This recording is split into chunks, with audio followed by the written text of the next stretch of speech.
Yo, what's up, Rob G's in the house, still, Socal 5. Kasama natin ngayon from Sukat, Paranaque pa rin, Delubyo. Pasok, kapatid. Yo, Dilubyo nga pala ng local clan. Shoutout sa Bulabog, Wabu. Yun lang. Yun, bulabog pala ito mga to. Alright, umpisahan na natin to. Oh, check. Bueno.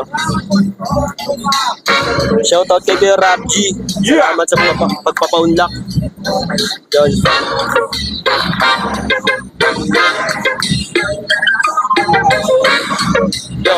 Yo, check.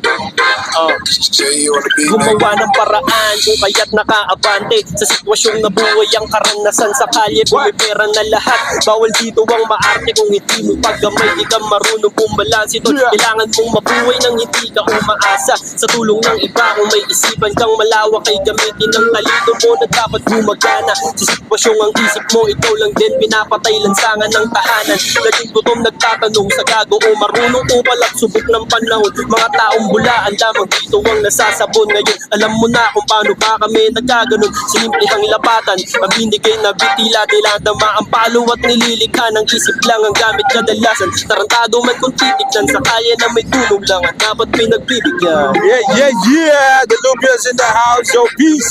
Rob G's in the house, yo.